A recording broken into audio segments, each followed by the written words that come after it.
Good morning, everybody. Are you happy in the morning? Yes? Can you louder, please? Yes. Okay, that's great.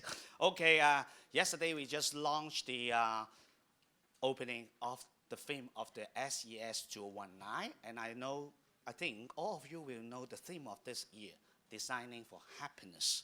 So today we are so happy to have the speakers from all around the world to share how they can build a happy businesses. So basically we have very good speakers from US, from Colorado, from Singapore, as well as, of course, Hong Kong. So may I ask you to give them a pause, okay, to welcome them to our live Hong Kong. Of course, very importantly, in safe sake. Yeah. Okay, so nowadays a lot of the people saying that, okay, doing business is not just for profit. Agree or not? Yes, okay. Besides profits, we do have some address on the social issues. So in 2011, two academic giants called Michael Porter and Mark Kramer advocate one of this, maybe you can so-called the new thought on how to be a good business. Okay, they said that nowadays, doing business is not just for the maximizing the values of the shareholders, but at the same time, they would like to create the values to the stakeholders. There's a big shift. Before that, we earn the money and then donate the money as a kind of the CSR. Actually, we don't have any kind of the value creation. But nowadays, in doing the business, if you can, notice that, just like in Hong Kong, elderly, property, some youth development are the social issues. Can our business model can be redesigned, to incorporate this social issue into our strategic plans so as to do the business, on a sustainable way, but at the same time to create impacts to the society. So that's why I think all of you to sit here is want to find the answer or to know more about how the three speakers, or actually the four speakers, to share their past experience in order to see any good points that you can take away to today. So may I now introduce the speakers of today. So firstly, basically it's from Singapore. And actually maybe you can't find this beautiful lady is Caroline, but unfortunately due to the, I know everybody know about that due to the current social issues. She cannot come, but she is so kind to prepare a video for us to share her ideas. And second, I would like to introduce Luis. Please, Luis is I think the chairman of the ZOMA Foundation. Did a lot of the good job in Colorado and Chile. Later on, I think Luis will introduce his great story to us. And then second one, I think maybe most of you knew him already. Bosco. Please. Bosco is the vice chairman and also the CEO of the Laws International. I think anybody go to the D2 place in Night Chicago previously? Yes, I think most of you will visit his innovative business model. And later on, he also will share about how he can transform the traditional apparel business into an innovative business model in order to help the local designer and entrepreneur to build their business, but very importantly, to have the impact. And finally, we have the Corporatex, from Corporatex, Davis, from Corporatex. So actually, Davis, 5 years ago, is a startup, as he mentioned it, but nowadays, already no more startup, but he still want to share, even though he just a startup, but at the very beginning, how he incorporate the social mission into his business model. But actually, it works. His business grow a lot in the past few years. So nowadays, maybe he is a startup, but actually I say you are no more a startup anymore.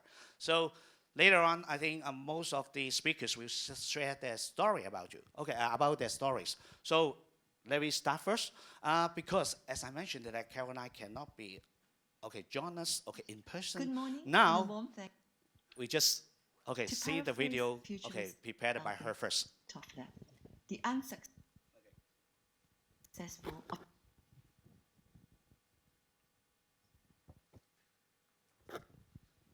So basically, every speaker later on will share with us in 10 to 12 minutes about their stories.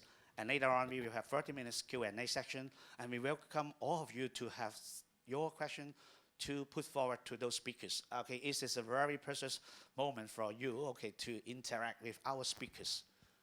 Right now, okay, thank you. Good morning and a warm thank you for inviting me to share my thoughts on capitalism, leadership and purpose. I'm Caroline Xiao, Head of Sustainability at Family Business Network, a network of over 4,000 business families in 65 countries. In this capacity, I co-created Polaris, a global movement of business families that aspire to be a force for long-term good. I'm also Bee Market Builder for Singapore and Malaysia. To paraphrase futurist Alvin Toffler, the unsuccessful of the 21st century will not be those who cannot read and write, but those who cannot learn, unlearn, and relearn. Yes, businesses need to evolve and learn that business as usual is no longer an option. Unlearn the old narrative of a single bottom line, and relearn new models of business that embrace stakeholder and not just shareholder capitalism, and deliver on our potential to be a force for good.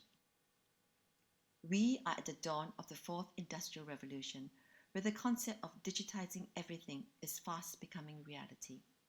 The first industrial revolution ushered in mechanization and radically changed how we manufacture goods. The second used electric power to create mass production. The third leveraged electronics and information technology to automate production. Building on the third, the fourth industrial revolution brings us a world of cyber-physical systems characterized by the merging of physical, digital,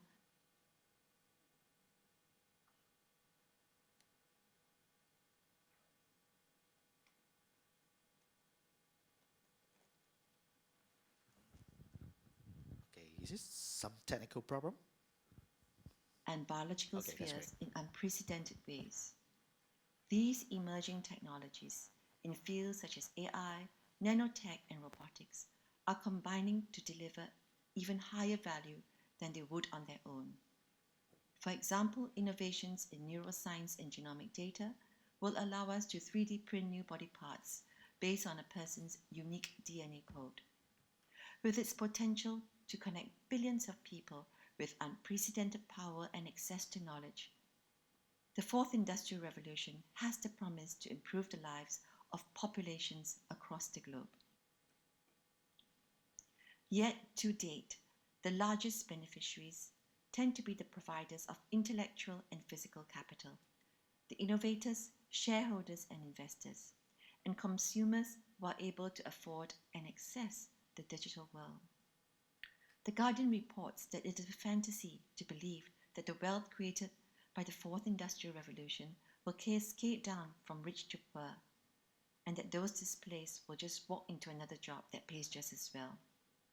UBS reports that indeed, all the evidence so far is that the benefits of the coming change will be concentrated among a relatively small elite, exacerbating the trend towards greater levels of inequality. The first era of the Internet of Information, brought us wealth but not a shared prosperity. With a rising gap in wealth between those dependent on capital versus labor, escalating inequality, if not managed, represents a genuine and alarming economic, societal, and ethical concern. Yet, these new technologies also have the potential to make inequalities visible, less acceptable, and to compel solutions to address the gap. We are a generation that enjoys unprecedented technological, scientific, and financial resources, which we should use to chart a course towards a more sustainable, equitable, and inclusive future. And yet, ironically, if we do nothing, this is perhaps the first generation to take the world to the brink of a systems breakdown. We are at a crossroads, and business leaders and investors need to act and take the lead. Capitalism needs to evolve and to embrace leadership that values systemic thinking, focuses on the long term, and understands the mutual dependence between business and society. Key titans of business have been speaking out. Paul Pullman, Emmanuel Faber, Tim Cook, to name a few, who are transforming businesses to consider their wider impacts. And more recently, a gathering of the most influential CEOs in America ditched that old narrative of shareholder first to rethink the purpose of business. Yes, we need to champion a capitalism that empowers rather than exploits, is inclusive rather than intolerant, and builds bridges rather than walls. Recognizing the emerging consciousness of business leaders and the potential of the private sector to be a catalyst for good, the UN actively engaged corporates in developing the Sustainable Development Goals. These SDGs offer a compelling growth strategy, and a study by the Business and Sustainable Development Commission revealed that just 4 economic systems, food and agriculture, cities, energy and materials, health and well-being, open up an economic prize of at least 12 trillion, with the potential to create 380 million new jobs by 2030. Far-sighted organizations are seizing this opportunity. They are identifying, developing, and delivering pioneering and effective solutions that profit both business and society. What is so promising about the SDGs is that it shatters the old stereotypes that business and society exist in tension and that one prospers at the expense of the other. This regrettable beggar-thy-neighbor worldview of capitalism embodies Milton Friedman's shareholder or model of business, which advocates that the only social responsibility of business is to increase profits. If businesses want to do good, they have to go to the other end of the spectrum and set up a separate foundation or NGO. Alternatively, business-savvy social entrepreneurs initiate social enterprises to pursue social and environmental goals that the markets largely or totally fail to address. But in the last decades, we see that mainstream companies are facing tectonic shifts in social expectations. The public in general, and customers in particular, are putting pressure on businesses to shoulder their share of responsibility. In response, we see the emergence of new modus operandi that are increasingly cognizant of environmental, social, and governance challenges. More progressive, purpose-driven companies like B Corps have further shifted practices from minimizing harm to maximizing good, leveraging their operational know-how and aligning their value chains for positive social and environmental impact. Recognizing the potential of business to be a force for social good, they have moved away from an emphasis on image to an emphasis on substance. They understand that flourishing, creating benefit for human, social, and environmental endeavors is the way for enterprises to thrive. More importantly, this sense of purpose strongly resonates with today's millennial generation. Studies indicate that working with purpose-driven organizations is key for next-generation leaders who are driven to be change agents, forging a community of shared values, building collective voice, leading a global movement for business to be a force for good. And inculcating a purpose-driven culture is good for business.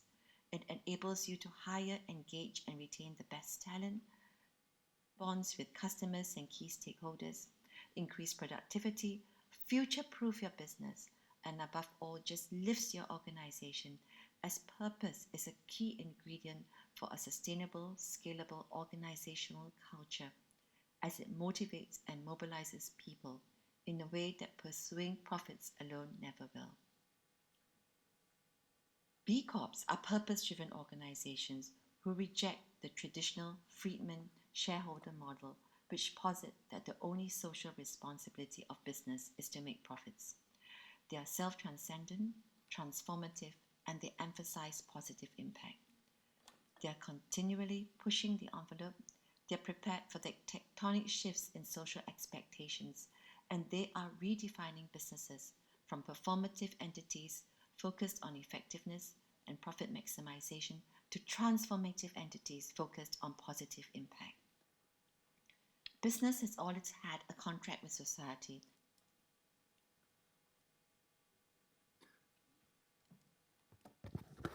Okay, thank you, Caroline's presentation.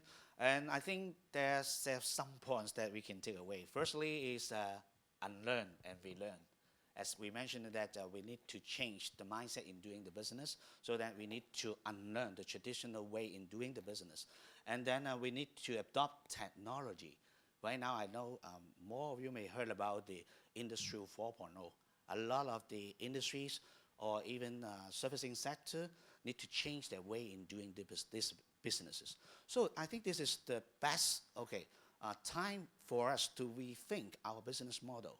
And then we need to maybe put the purpose into our strategies, so as to make sure that, as Caroline is saying, that so we can put profit into purpose. So we are driving our company from traditionally to create the values for our shareholders, but finally maybe to the stakeholders. So I think some of the point that we need to share from the Caroline. So later on maybe we can have Luis, as I mentioned that Luis is the Chief Philanthropic Officer of the ZOMALAB, and have a lot of the good story in Colorado and Chile. So maybe invite Luis to share with us. Can you hear me okay? If you don't mind, maybe I invite Bosco and David to sit over there so that we can share your presentation with us. Okay. But then so I'll feel lonely. No, I will be here. Okay? Then perfect. Okay. Can you hear me okay? Excellent. Thank you, Alan. Let's see if I know how this works. There you go. Okay.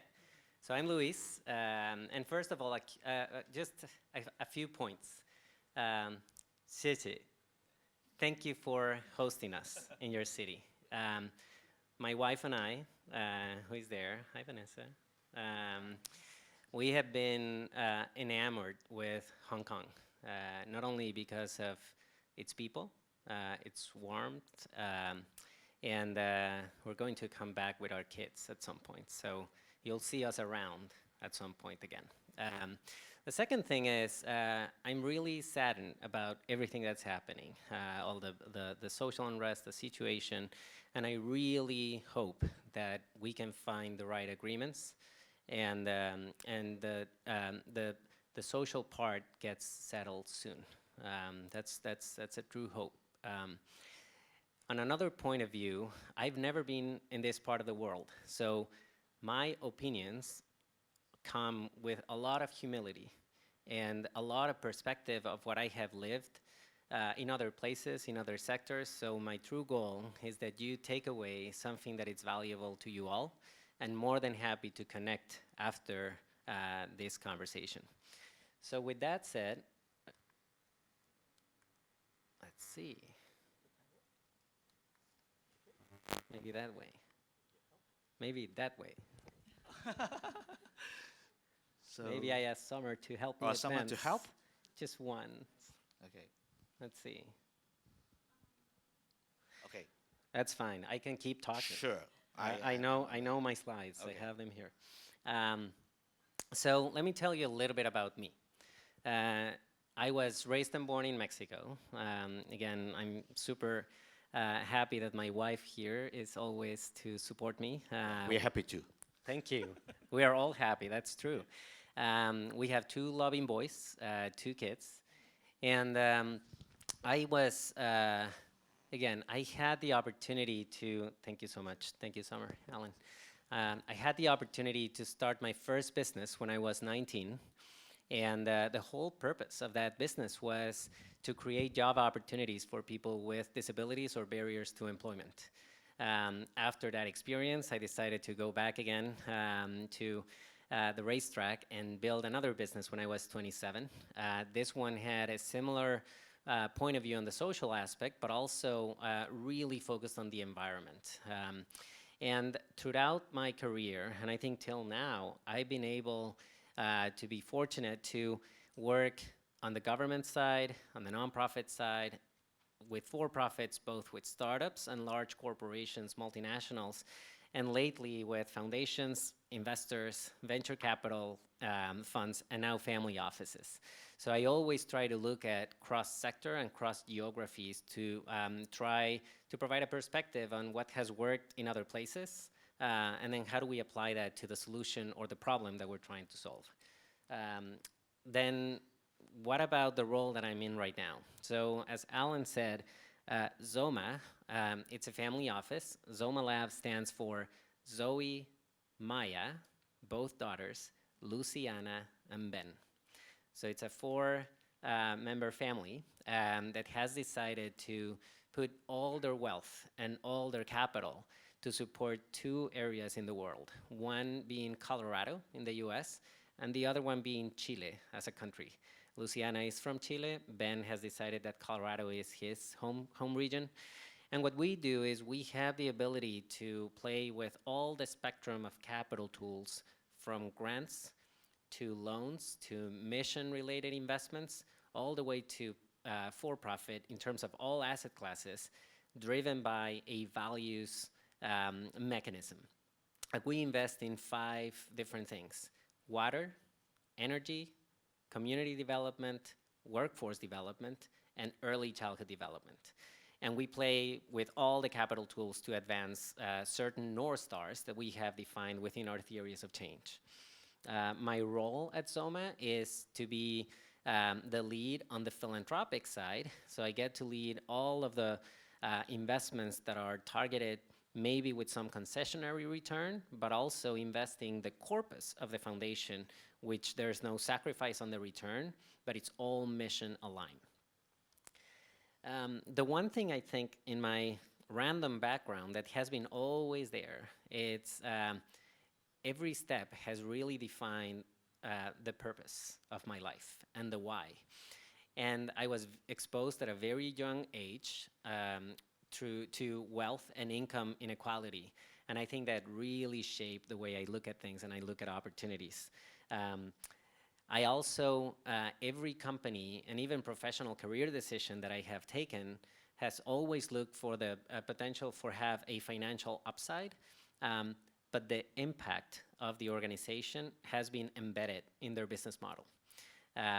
All of the decisions that I had made professionally has been always kind of aligned with my values and my ethics, and always thinking about what's the legacy that I would leave for Vanessa, for Mauricio and Luis, my kids, and then their kids, and then their kids. 2, I think, MOs. Life is too short. So I think I put here that I have never been afraid of failing. I'm always afraid of failing, and I fail a lot. Not with my marriage. That was a great decision. But it's the only way we learn, right? We learn by doing. We learn by jumping, and we learn by really trying.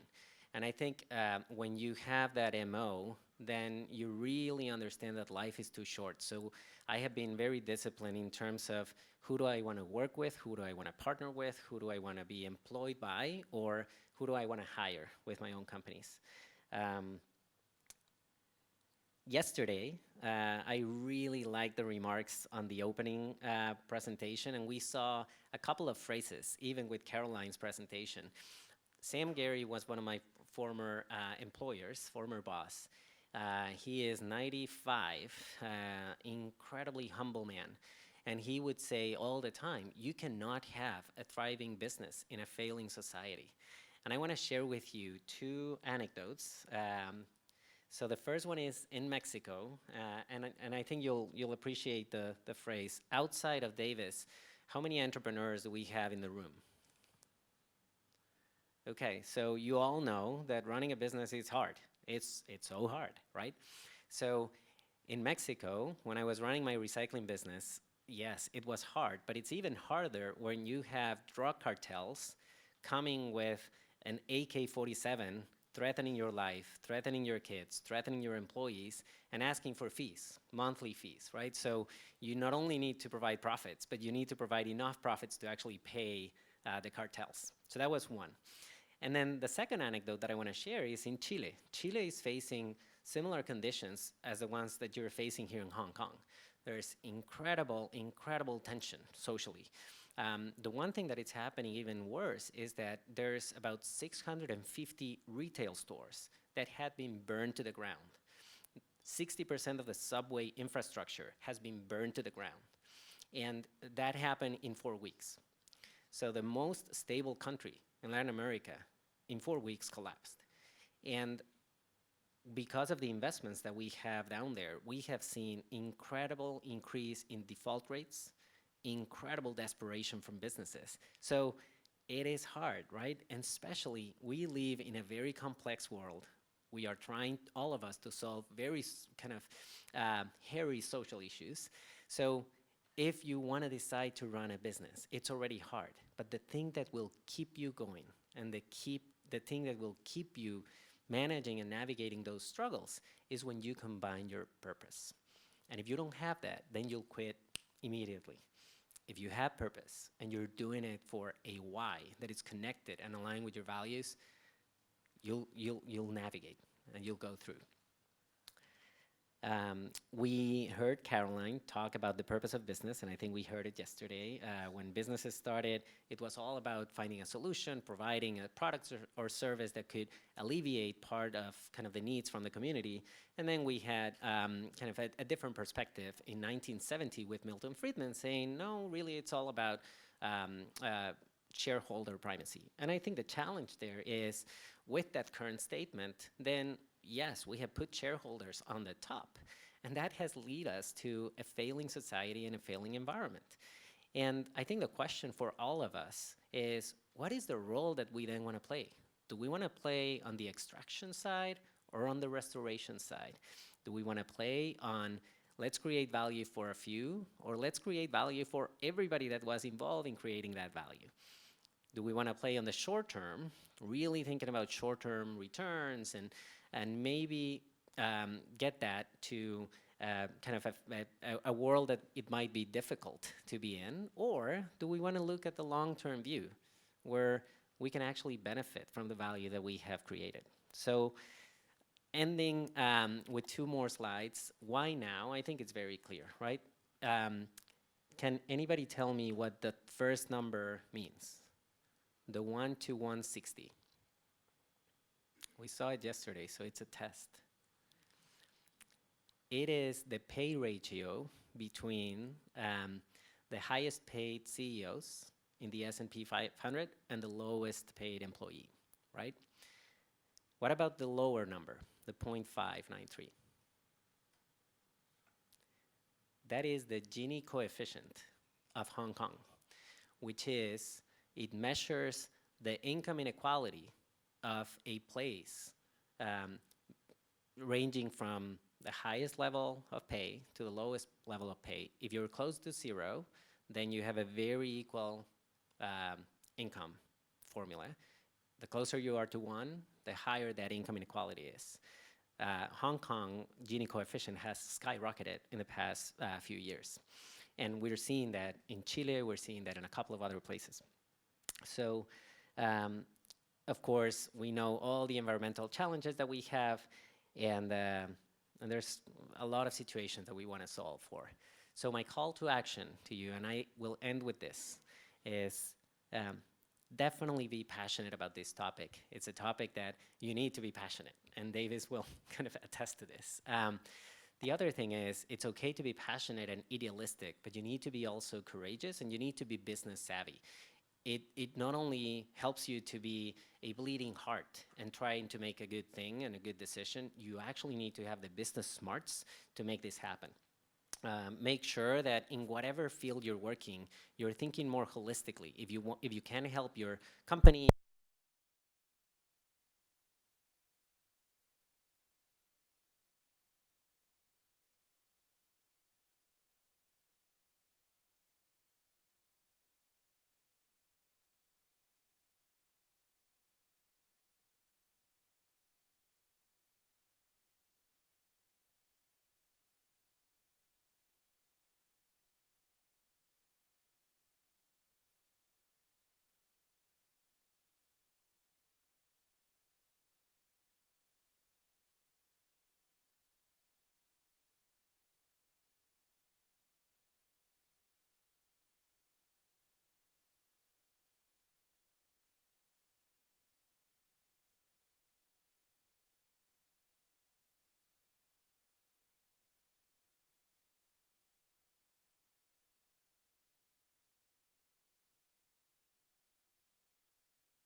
Saturday and Sunday, but now they changed to Monday to Friday. You know, Saturday and Sunday right now we are all busy and I want to stay safe and then just stay at home. So actually, his team and Bosco, okay, already did a lot of good things. Right now, let us to have a round of applause to welcome Bosco to share with us. Okay. All right, thank you. Maybe I'll just stand to do my presentation. I think it's easier. Sure. So I can look at my PowerPoint. All right, so it's a traditional business, how to transform a traditional business from CSR to CSV. So that's my topic. And today I'm going to talk about the D2 Place, the entrepreneurship model. And well, some background of our business. Actually, we are traditional manufacturing apparel business. We have factories in Myanmar, Bangladesh, China, and around 30,000 staff right now. And 2 arms of manufacturing, and 1 arm is the retail. Okay, the retail arm. So actually, D2 Place is under the retail arm. We used to have a Bossini and Bread and Butter, but it's separately listed, and so no longer under the group. But so we have a very long history of retail as well. And also 1 arm is in the property and investment, and we have a CSR. We have one initiative is a Fashion Fund Foundation, which is we support the Hong Kong local fashion designers, and every year we bring the fashion designers to the Paris Fashion Week, to London Fashion Week to promote the Hong Kong fashion design. Well, there's under our property, our vision is Fashion the City. And okay, so for the D2 Place, the CSV model, D2 Place stands for Designer's Dream. And so from my background, so because of the business, I always had to travel all over the world. And that's this actually my inspirations, how we lead to the D2 Place entrepreneurship model. So the US, the Dong Diamond, bringing the Dong Diamond to the Sam Shui Po district. So back then, it's because 10 years ago, because of the Hong Kong government, we have this the revitalization scheme. So we converted one of our old industrial building into the shopping mall, D2 Place. So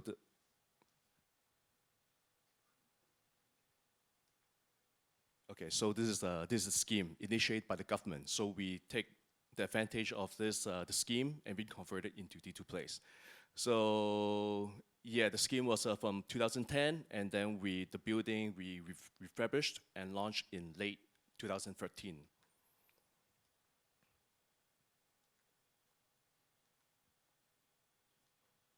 Okay, so this is just a design. For the ground floor to 1 to 3 floors, that's actually is retail space, and for the upper floors, it's actually is the workshops and the rooftop garden. And this is D2 Place 2, the second building, right across from D2 Place 1. So we have 2 buildings converted, similar format. Ground to 3 floors is all retail. And how, at the very beginning, okay, I will skip this slide. Okay, so for how we converted from a CSR, okay, every company, traditional business, we always do CSR. But I'm talking about the CSV, how we converted our business model and creating this win-win scenario, addressing the Hong Kong, the young entrepreneurship, the young people. It's very hard for them to start their own business, and because of the high rent, and how we address these issues with our property, with the D2 Place. So we set up this model. It's called the entrepreneurship model. So actually we set up the weekend market.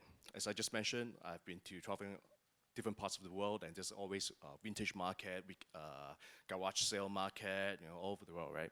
But Hong Kong back then, 10 years ago, we don't really rarely have a weekend market. So I kind of bring in this concept, have the weekend market, so that the Hong Kong young people, all the startups, they can just try to sell their own design in the weekend markets. And afterwards, some of the designers really ask us, can we rent a shop? But when they really run a new startup, when they have a new shop, the failing rate is very high because they have no experience in hiring, in getting the license, in running the business, in the merchandising, and everything. So we realized we need to have set up a new platform to get to promote them like step by step. So we have launched this step-by-step model. So we gave them a pop-up store. A pop-up store is just like a very small space. So we provide the furniture. They just have to come in. Once they have finished the weekend market, they can apply for the pop-up store. But the pop-up store, you have to follow the mall shopping hours. And the shopping mall is just for around 2 months. And once they're successful, then they can upgrade into kiosk. Into kiosk is around half a year license. And they have to do a minimal furniture and minimal renovation. And after that, then they can go into the shop. Okay, so our Hong Kong Foundation give us an award for the CSV because of the entrepreneurship model. Maybe I just play this video so you can have more idea about this our CSV model. 咁今次呢個獎其實俾我哋係一個好大。I think they should have an English subtitle, so it should be fine.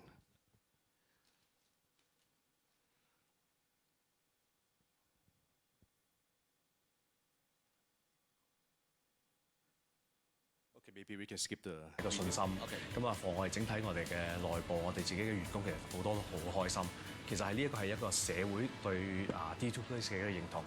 D2 Place 本身係工廈，坐落喺荔枝角傳統工業區。So it's not in 以 English. 前呢區有唔少製衣廠同服裝批發。羅氏集團將 D2 Place 活化並改建成為商廈，而喺推動成為年輕人創意基地同商場結合，以獨特嘅定位，包括每星期舉辦週末市集，吸引人流，提供清楚階梯協助本地初創品牌、年輕創業家同設計師開創自己嘅事業，逐步邁向成功之路，發展自己嘅夢想。今日嚟講，見到年青人向上流，房價貴，咁我哋最緊要就知道問題喺邊，我哋就望住個方向去 solve 個 issues。咁其實呢個 CSV 我覺得呢個 idea 唔係淨係企業，唔係淨係話商界同埋年青人淨係創意 creative industry， 我覺得係可以擴闊到去整個香港。其實整個香港係真係有好多啲嘢係社會、政府、企業係大家一齊去點樣諗個 win-win。咁我就係呢個整體嘅一個 CSV。Yeah, so I think they have provided the wrong video, so without the English. But I think just give you a sense of what's going on with our project, just the video. Actually, if those cannot already finished, we have the IS, okay, interpretation service provide. Okay, so that's the 4 steps entrepreneurship model, and that's how we got the award from our Hong Kong Foundation for 2 years ago. And actually, in these 2 years, we've upgraded our business model. We've launched step 5 and step 6. I'm going to talk about this later. Okay, just giving you some ideas, some photos on our weekend market, so you can just get a sense of how does it look like for the weekend markets in D2 Place. And pop-up stores. So this is upgraded into pop-up stores, follow the mall operating hours. And the kiosk, minimal renovation, bigger space. And shops. And actually, we have launched this. It's more like a department store. We hired the frontline sales and they can just sell the product consignment. If they want to focus on just merchandising, their own design, they don't want to manage the front line. We will manage the front line for them. So this one we partner with HKTDC, the design gallery. And okay, so we recently launched this step 5 and step 6 these 2 years after we got this award. And step 5 is we really want to promote them to have more shops across Hong Kong. So we work with other other shopping malls. So some of our successful designers, now they have shops in different shopping malls already. Some of them very successful cases, they have already 5 to 6 stores already in Hong Kong. And step 6 is outreach to the world. Okay, so this is some of the examples of they have been in D2 Place, from weekend market to kiosk, and then to different shops.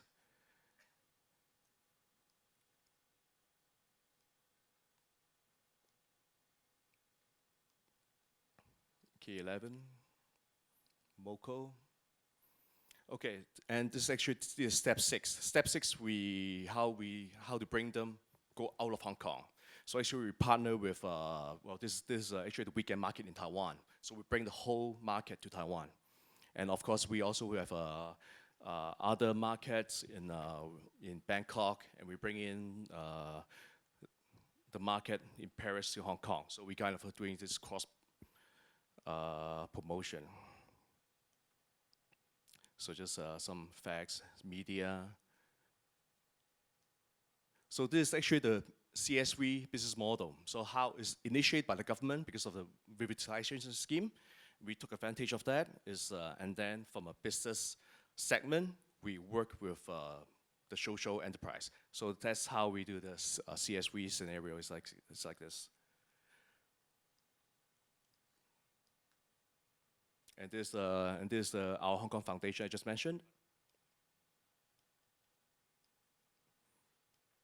Okay, so we partner a lot with the government. We work with a lot of NGOs and universities. And this is the award I just mentioned. So actually, this booklet is everyone has this booklet in your bag. So this is about the Big Little Things campaign. Music events, sports events. Yeah, we have a lot of fashion events, theatre plays, and theatre. Yeah, La French May, I just mentioned. We do a lot of markets, and the Paris market also in Hong Kong, the movie screening in Hong Kong, so we work with the designers. Music events, this is the Thai events, and the Thai market at the two places.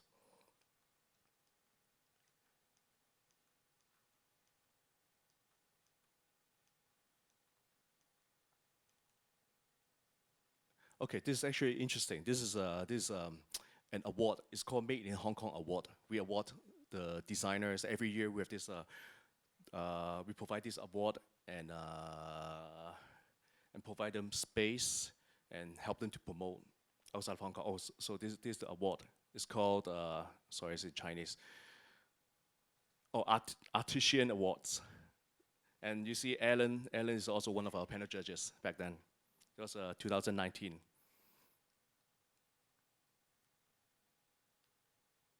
Yeah, so these are some of our awardees. And thank you. Okay, thank you very much. Okay, thank you, Bosco, for sharing his new business model.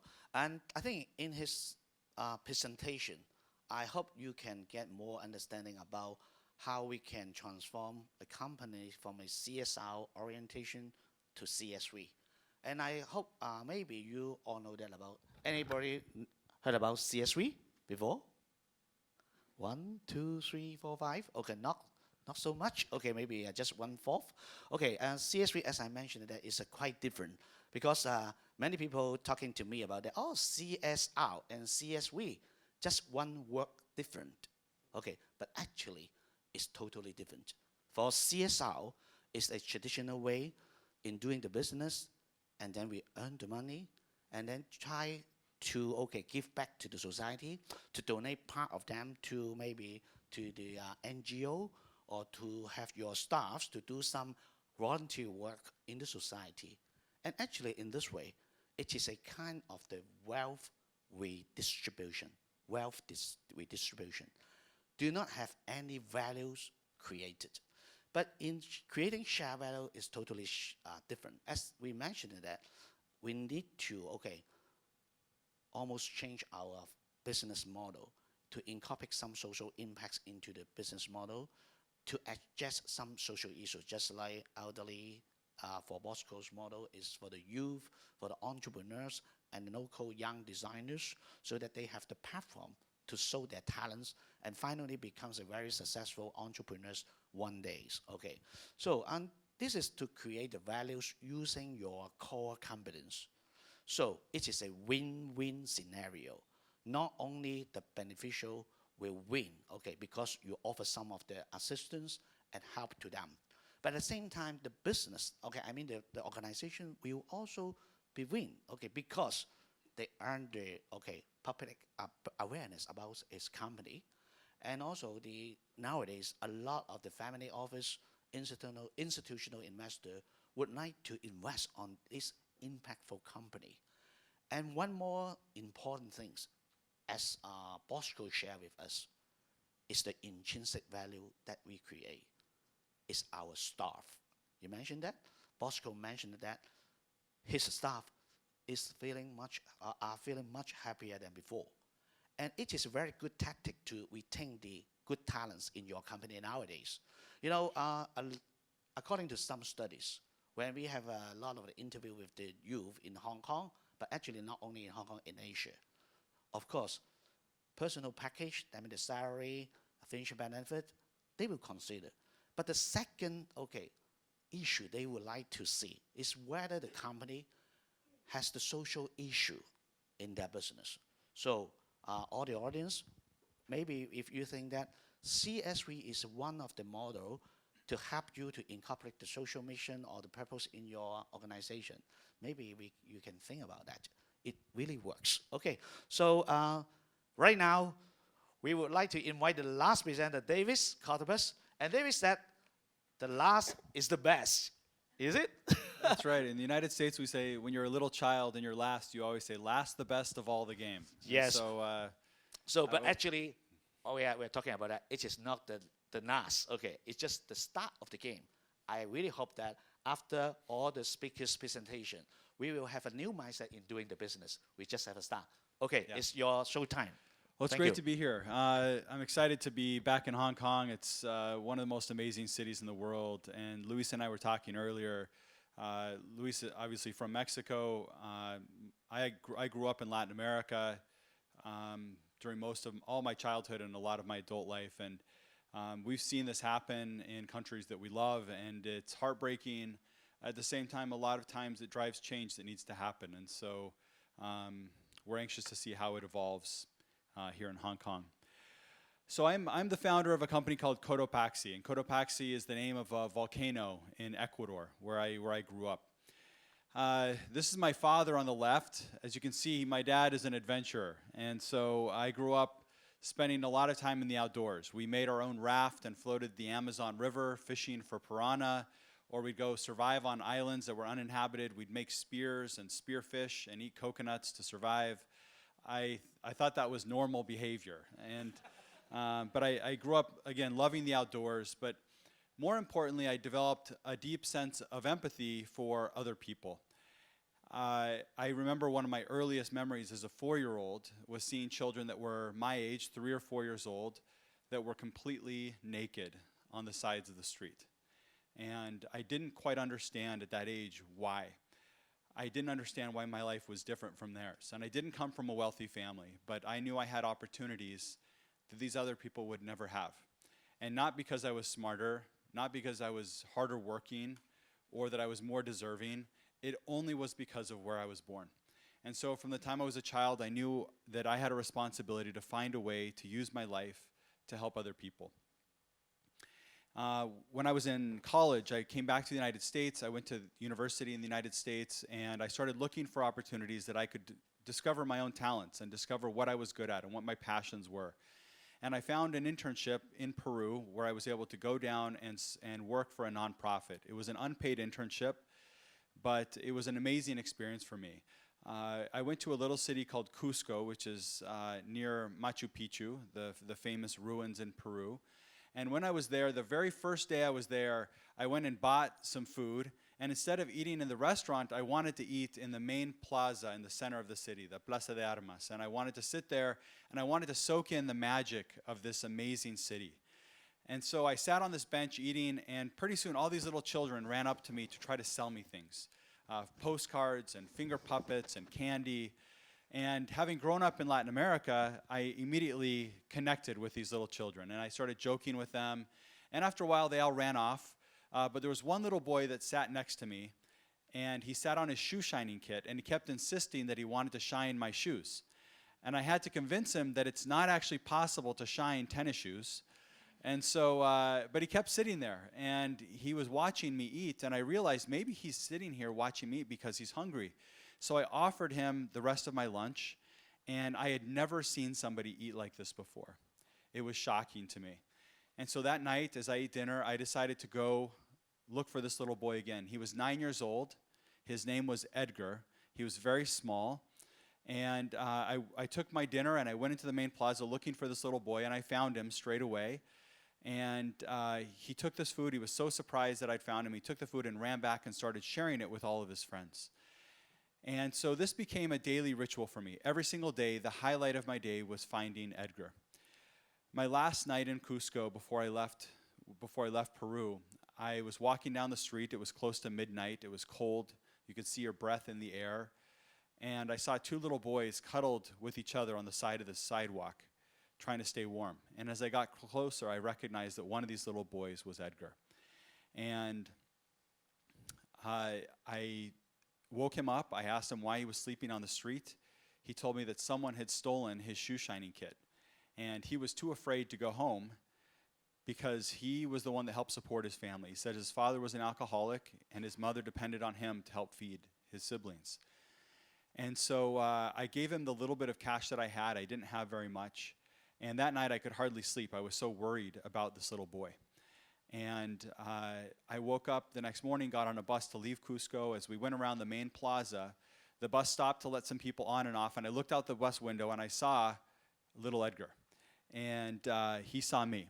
And we had just enough time where he ran next to this bus. I opened the window and he ran next to the bus waving goodbye to me.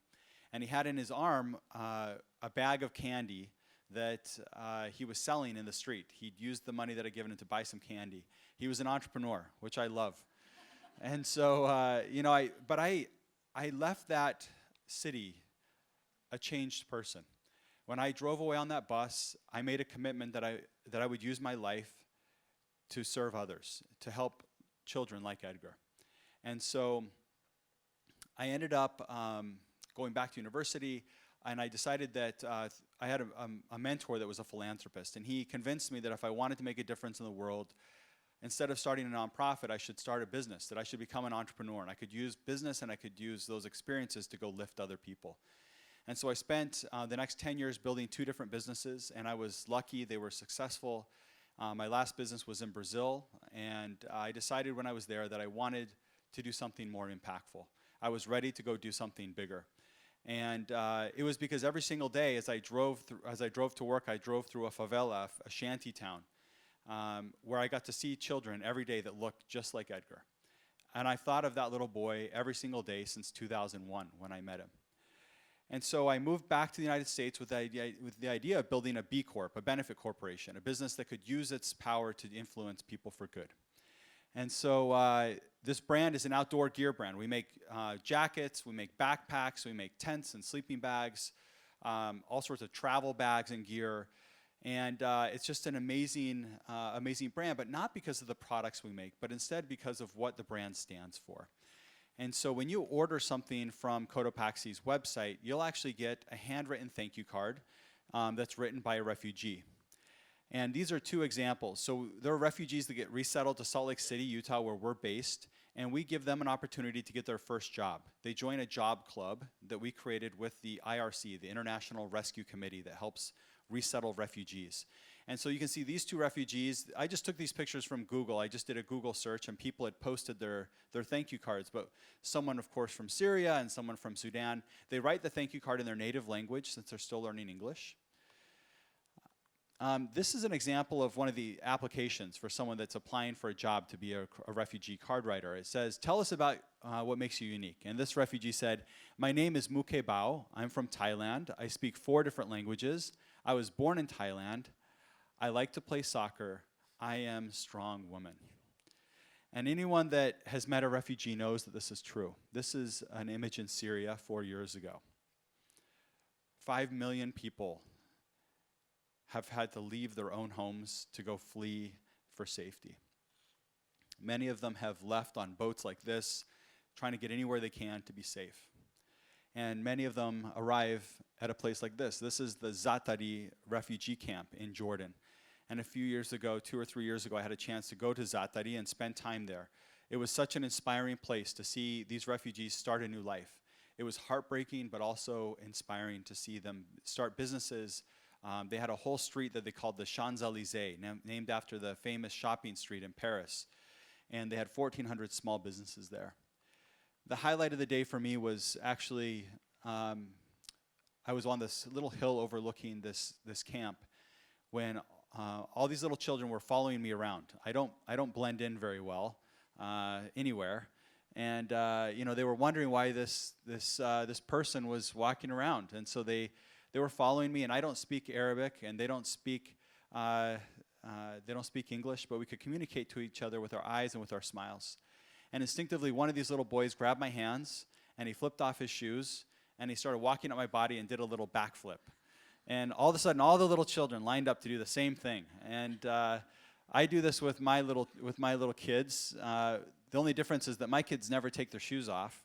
All these kids, every one of them would take their shoes off, which was so respectful.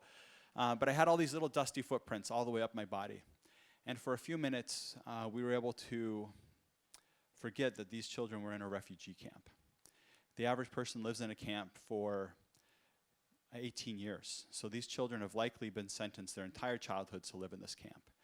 I went back to my hotel room, and I was thinking about these children. As I was there, I turned on the TV that I had going on in the background, and I saw something that came on TV that shocked me. And I'm going to see if I can play this. I actually told you there wasn't a video, but there is. And let's see if it works. If it doesn't work, that's okay.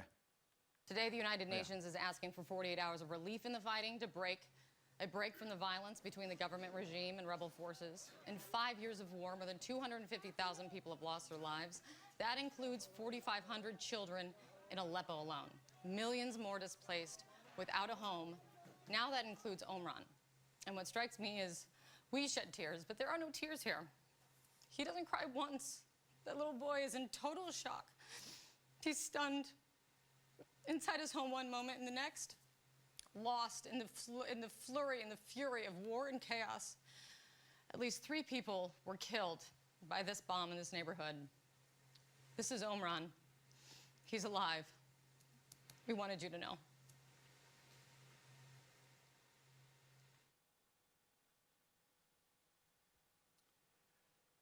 So as I watched this image, it just broke me inside.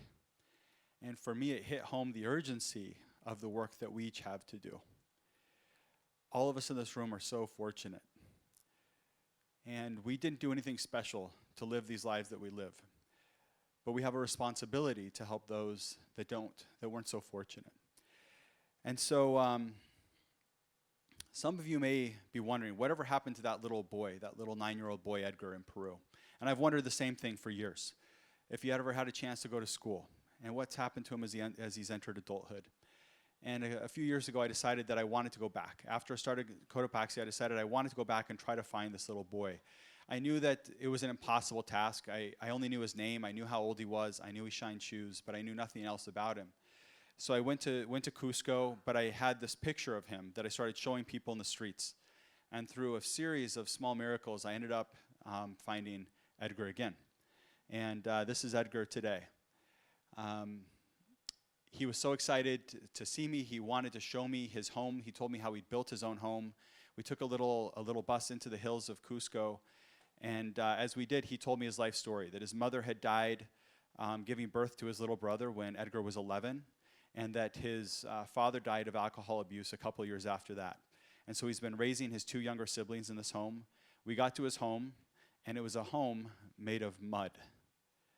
And there was a hole in the ground for a toilet. And there was a part of me that was so discouraged to see how this little boy was living, this person that I thought of every single day. And then there was a part of me that was so proud for him, because he was so proud of this home that he had, this life that he'd built on his own. And so we spent the rest of the day talking about what his dreams were, what his ambitions were. And he told me he'd always dreamed of being a tour guide. He'd learned English on the streets, working with tourists his whole life. He knew Cusco better than anyone. He'd grown up on the streets. And so he entered a program that's a 3-year program where he's learning to be a tour guide. And I made a deal where I'd help him pay for the schooling as long as he did well in school. So he sends me pictures of his report card, and he does pretty well most of the time. And he's one of the most active Facebook users on the planet. So we're in touch all the time, and I'm just so proud to have him as my friend.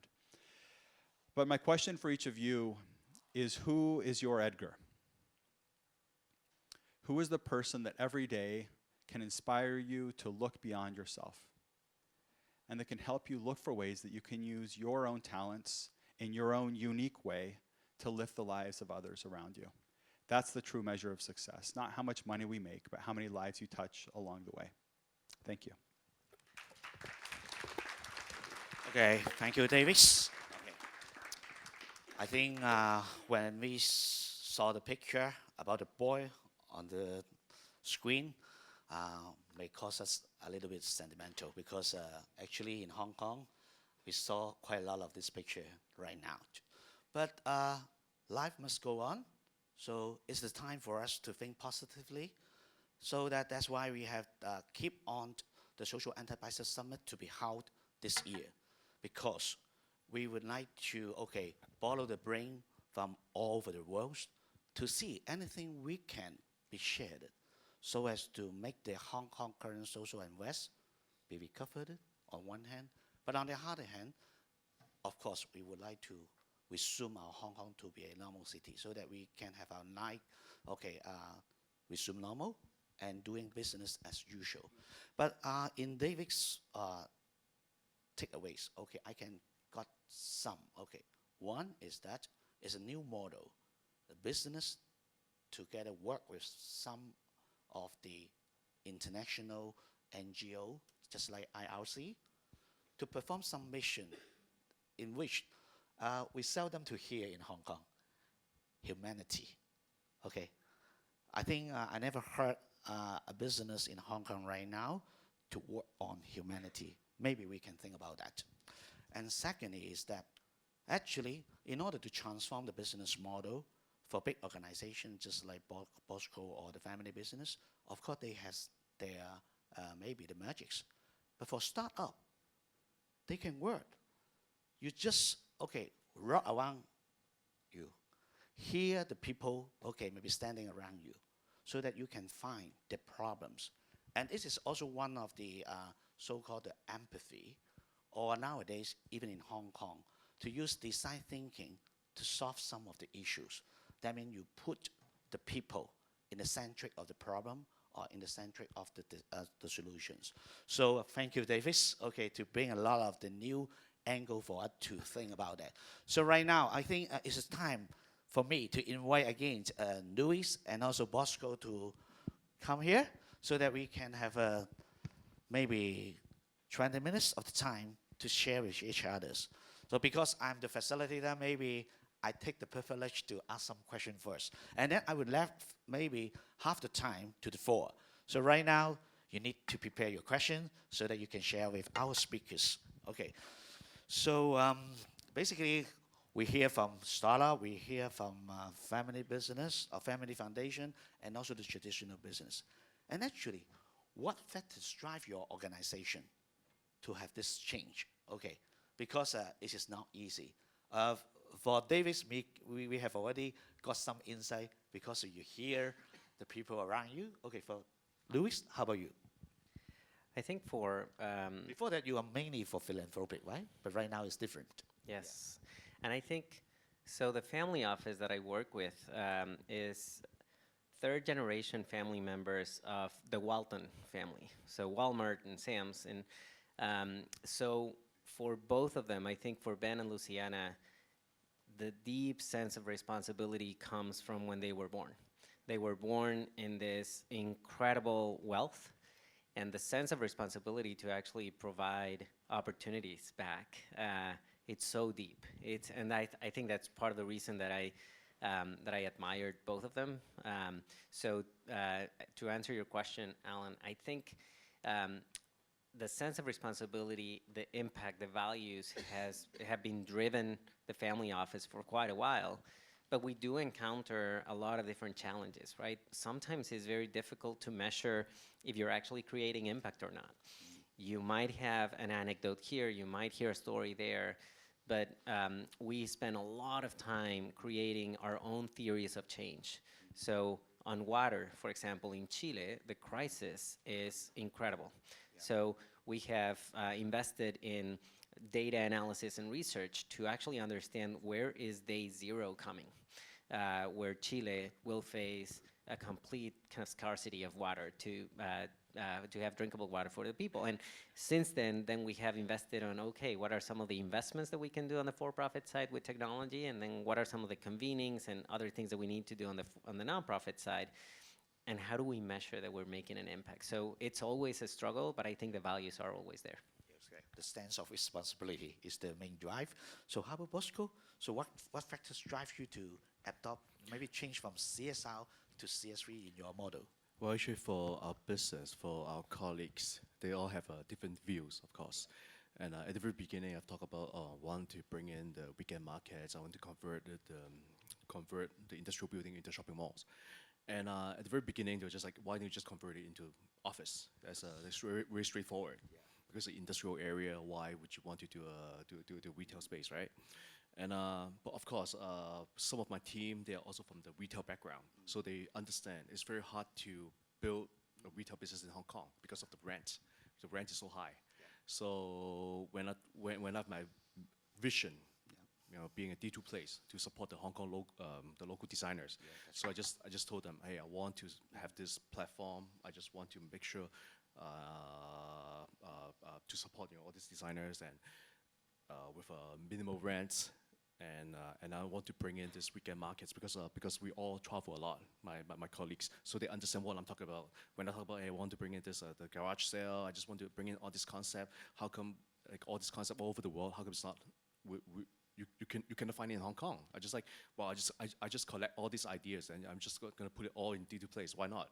So that's really how I got it, like at the very beginning, how I got it moving. But afterwards, some complain, hey, it's like, why don't you just convert it back to the office and whatever, right? Then that's really, it's really the turning point. It's like, okay, every year we're doing so much for the CSR. Well, because our factories, every year we have this CSR report on the water, on the electricity, on the water, on the labor, the standard, right? So we did a lot of this kind of reporting already, right? So why don't we just extra effort and doing this the CSB model? So I kind of push it through, and of course I got the award. Then my colleagues everyone's being very happy because everyone's just being recognized by the society. Yeah. So I think that's really how I think the awards by our Hong Kong Foundation is a very inspired. Yo, that's great. I mean, it seems quite like a bottom-up approach, because you hear the voices from your colleagues, okay, to understand that, okay, to doing the retail business in Hong Kong is not an easy task because of the high rent, and also I think you may come across a lot of the young designer in Hong Kong is lacking a platform for them to showcase their talents designs. Okay, that's really great. So, Davis, I think the factor is not only to your cool father, right? Any other factors drive you to bring in social impact or mission into your quarterback's business? Yeah, so what's interesting is a lot of times when we think about the world that we live in, we think about all the horrible things that are happening. But the reality is that we live in the best world that's ever existed. Less crime, better health, less, more opportunity than in any time in the history of the world. When I was born, 40% of the world lived in extreme poverty. 200 years ago, in 1820, it was 94%. Almost the entire planet lived in extreme poverty, which is less than $1.90 a day. When I graduated from high school, it was 20%. Last year, it was 9%. Like, we are eradicating extreme poverty in our lifetimes. And that's really what motivates me, is I want to be part of this movement. I want to be a part of contributing towards this eradication of extreme poverty. And I believe if we all work together in our own unique ways, we can accomplish that. But we know for sure that we can't rely on government and nonprofits alone to do that. I think we're seeing that very, very clearly, that we need the private sector to step up. Capitalism has been an amazing force for good in a lot of ways, but also for bad. And it's left people behind. It's exploited people in the name of maximizing shareholder value. We have to think differently. What does capitalism look like over the next 100 years? We get to choose that. We get to determine what that looks like. And so that's what's motivating for me, is that I get to play a part in that. So how about the B Corp? You mentioned that you are one of the B Corp right We're now? B Corp, yes. Yeah, so do B Corp also, just like Bosco said, after D2, awarded as one of the best CSV adopter in Hong Kong, so that it make their company to drive this further. So how about you? The B Corp indeed helped you to drive the change in your company? Yeah. So we're a public benefit corporation, and that's certified as a B Corp. This was a choice I made from the very beginning. I have an attorney that I worked with for years in my previous business, and when I told him what I wanted to do with Cotopaxi, he said, don't do it. Don't incorporate as a benefit corporation yet. Start as a normal business, and then incorporate later. And I just said, that's not, the whole reason I'm doing the business is to do good. And so, it's been a huge advantage for us. As Caroline spoke in her video, we've seen tremendous impact. We'll see about 500 applicants per job opening. And this is not because we're paying great wages. We're paid pretty average. B Corp is not for life. You need to renew every 2 years. Yeah, exactly. Every 2 years have to be one of the driving recertified. force to make sure exactly. you do it But continuously. these young millennials, they want to work for companies that do good. Yeah, so because some members or some people will misunderstand that. B Corp, once you got it, you get it for life, but it's not. So please, thank you very much. So according to your presentation, and some of them mentioned that government may play a role on that, just like the revitalization policies, something like that. Any audience here come from the government officials? No? No worry. We will mark it down. So it's time for you to show. So you can speak, openly. So we will mark it down, and then we will convey your message to our government. So Luis, what's your point? What's the role of the government? To foster the organization in transforming them into a purpose company or purpose foundation. I think it's very important. I mean, when you look at stakeholders, we all have a role, right? So governments can definitely play a role with facilitating these conversations, these convenings. I think the regulations. Actually, they did. They sponsored the program. There you go. Good job. No, I mean, regulations will come from different places, right? So if I look at both companies, Bosco and Davis companies, they're pushing their industry peers to behave differently, right? And the more successful they become, the more competitors and the more companies will see joining this same movement. I think government can be incredible at facilitating shining a light with awards, with spaces where they can share their story. I'm less excited about government changing tax regimes, or that if it happens, it might be kind of around the society that they're working with and agreements and all that, but it really needs to come from consumers that are thinking differently about the purchasing power that they have, peers in the industry changing things, and government definitely highlighting everything that's happening. But I think that the only other part that I would add is, as capital providers, we have a huge lever, right? So if we continue to invest in traditional businesses because of the financial return in a short-term mindset, we are missing the mark. So as capital providers, we need to start thinking about capital differently and expand time horizon, and then support our portfolio companies to do greater good and think about financial returns in a long-term way. Thank you. So Bosco, we all think that you are maybe the beneficial of the government policy. Do you think that any other regulations or policies which may facilitate your mission further in the future?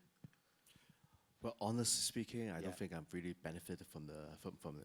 No, I think the young, the startups in our shopping malls, they are benefited from the policy. Yes. But for us, well, just for my experience, I think Hong Kong government is just being too conservative in terms of communicating with the young people. Yeah.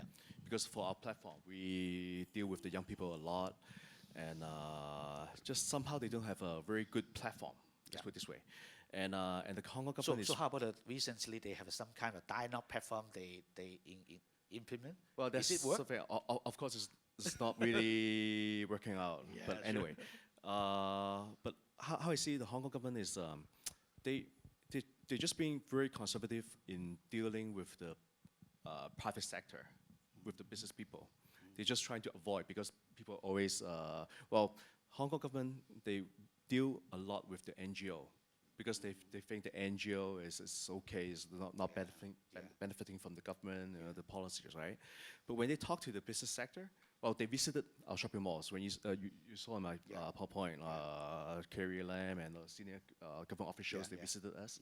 But other than that, they didn't really have an in-depth conversation, like how the young people really think, like, well, especially the rent, the issues, right? But yeah, so I think the government should really just be bold, talk to the business sector more, because the business people with a business mindset, we understand what's the problem. Yeah. So I think it would be very different to the NGO, the comment from the NGO. Yeah. Because, you know, our government in the past always say the laissez-faire, they will not involve too much into the business directly. And because, you know, right now, some of the time is quite political, okay.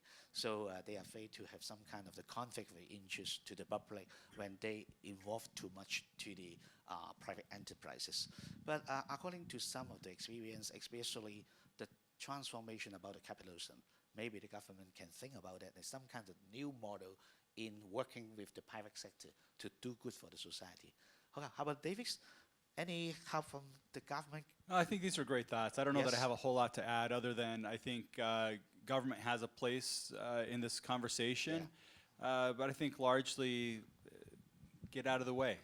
Let entrepreneurs drive businesses. Let them go build, let them innovate, let them affect change. But I think they do have a place, but I think be careful that they don't get too involved. Yeah, to provide the better environment for the startup to play. Okay, so right now I think is open the time to the floor. Okay, any questions from you? Please feel free to raise up your hand or just, and then our colleague will pass you the mic. Okay, anyone of you would like to ask a question? All the hard questions for these two. Yeah. Easy questions this side. Yeah. Oh, so this may come to your wife. He will ask you the difficult question. Okay, thank you, Cora. Thanks for the sharings, very inspiring, Louis and Davis. And my question is to Bosco, since you are a role models in this, in local conglomerates, and then moving from CSR to CSV. I'm Cora from Dialogue in the Dark, and my company, my organization is the B Corp as well. We are the second B Corp in Hong Kong. So my question to Bosco is that you did very well in the past few years, and what will be next in your mind? Because you, as Alan just said, you took a bottom-up approach, listened to your staff, and what will be the next? Well, we just, well, as I just mentioned, we innovated the step 5 and step 6. Yes. So we just want to go deeper. So now we have this the Artisan Awards to the awards to provide them more platforms, and we bring them to other cities. We work with the Hong Kong government, and we bring them to Paris, and we get them to have more business outside of Hong Kong. And actually, we are actually now working also with actually this year the BODW Business of Design Week. We suppose this year's the partnering city is London. We suppose we have this event next end of this month, but just cancelled because of these social events. Yeah, because actually we have lined up some very interesting events for the Hong Kong local designers to dialogue with the London, I mean, from UK, the designers. And well, we created platforms, and we have organized other events, citywide events. We have events in Sam Shui Po, we have events in Sheung Wan, we have events in the convention center and different places. But ended up, we just canceled. But of course, we are going to work more, we're going to do more. We just want to, and of course, my business model, after I received award from the Hong Kong Foundation, I've been doing a lot of promoting the CSV concept in Hong Kong. And we have been promoting our successful cases to other shopping malls because we want them to have more shops. We want the business to keep growing the business. So now we work with a lot of shopping malls. We also work with the Chinese government because some of the brands, they really want to, well, of course, the next step is exploring China market. Everyone's looking at the China market. So I'm working with the Chinese government to have creating other platforms for them to expand in China. So, and also the Great Bay Area. Well, of course, now recently the Hong Kong, the young people have a little bit sentiment issues. But still, that's what my plan is. I still want to promote more the Great Bay Area because that's really the next step. And going to business in Shenzhen or going to business in Shanghai, and just to connect them more. And of course, the Fashion Fund Foundation, we bring them to Paris and London, BODW. So internationally, that's what we're trying to do. Thanks, Bosco. My follow-up question is Yes. that after CS3 and all your great plan, will you consider to be a B Corp as well, so that you can influence others to doing business for good? Globally, right? Yes, because this is a global movement. So with the local recognitions and then step out to Hong Kong, and then we bring global recognitions into Hong Kong, into your practice as well. So just a suggestions and for your consideration. Thank you. Okay, thank you, Cora's question. And actually, that's my closing question. But it's great for Bosco to share with us. I think actually Bosco is performing the CS3 concept at the final stage of the CS3. It's trying to build the cluster. According to CS3, we have 3 steps. Okay, first, review your product and services. Second is to review your value chain. And thirdly is to build a cluster to create a greater impact. Okay, so I think Bosco right now use a successful model to influence more shopping mall or even the place outside Hong Kong to perform the same thing as Bosco. So we now one more last question. Okay, thank you. Thank you so much, everyone. I have a question for Davis. When you first started Call to Paxi in the first 1 to 2 years, how do you get it off the ground started? And I'm really interested to hear more about it. Thank you. Yeah, great question. So we are a venture-backed business, which means I went to investors and asked for financial backing. I was largely able to do that because I built 2 businesses before. They gave me some credibility with investors, and I had some relationships there. But even then, it was hard. My very first round, or seed round, I pitched 100 different investors before we closed that round. So I got a lot of no's. A lot of people that just said, this category is there are already many great brands in this category. We don't believe in a business that gives away money before you've made money. Interestingly, our first 4 major investors were all women. And we probably know that like less than 10% of venture investors are female. And this is not a coincidence. I'm on the board of an organization called Girl Up, which is a nonprofit that focuses on elevating the voices of girls around the world. And I was at an event where Sophie Trudeau, the wife of the Prime Minister of Canada, Justin Trudeau, was speaking, and she said that women inject compassion into the boardroom and into politics.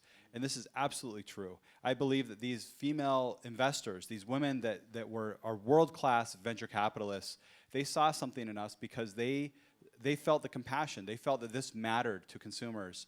And over 51% of our customers are women, which is pretty rare for an outdoor brand. But I think these values resonate to that customer, that consumer. And so, but that's kind of the story of how we got started. Was we found investors that believed in our mission, believed in the brand, and believed, of course, we had to prove that there was an opportunity for them to create financial returns. This wasn't just a charity. They would be able to create some value as well.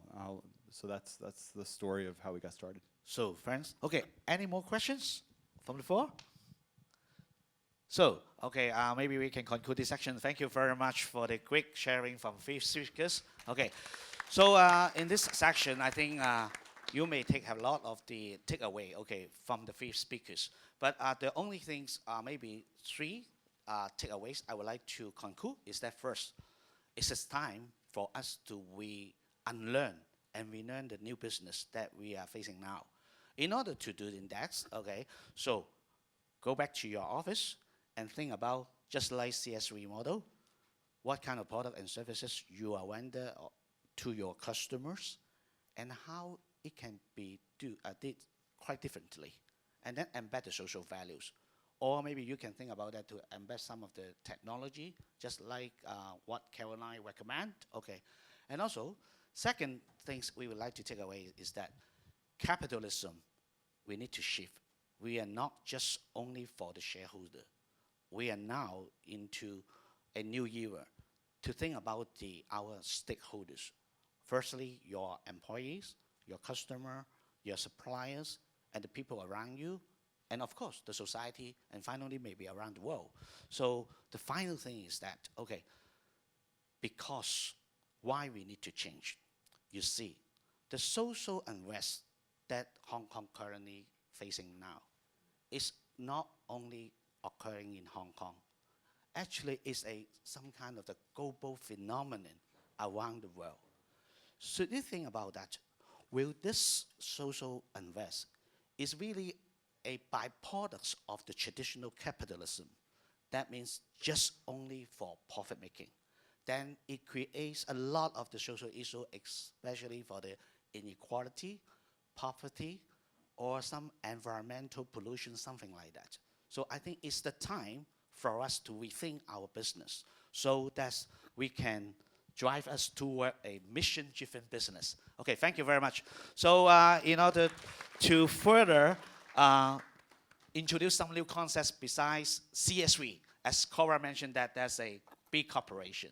I would like to declare the conflict of interest. I'm also one of the, the B lab.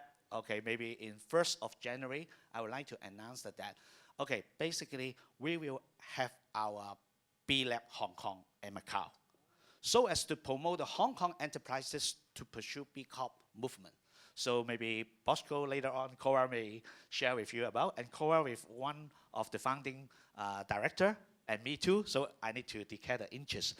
So I would like to promote one more thing is that in order for you to understand more about the B Corp, so we have a certified B Corp consultant training program.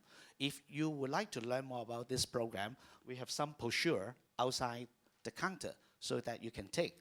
And secondly, I would like to promote one more event is that maybe, of course, you can spend 5 to 10 minutes to share with the speakers again on room 425. Okay, that's another section. If you would like to have some kind of the direct interaction with other innovative speakers, you can go there and then have the F&B free of charge. And then at the same time, you can share with those speakers face by face. Okay, right now, I would like to present the souvenir to the great speakers today. Firstly, thank you. Thank you. Okay, just one photo first. Okay, picture. Okay, thank you. So, secondly, I'll give you mine. Okay. You can just use it. Yes. Recycle. Oh, cycle. Right. Good, all right. Quick back. Thank you. Okay. David. Wow. Thank you. Okay. Thank you. Okay. Let's go. How about we take a group photo? Yeah. Okay. Thank you. With the souvenir? Yes. Of course. Okay. Good. Yes. Very tall. Can I sit?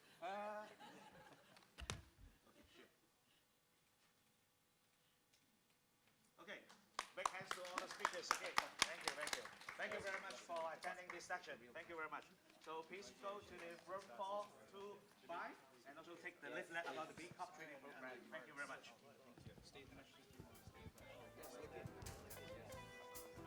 And also the feedback form. Okay. So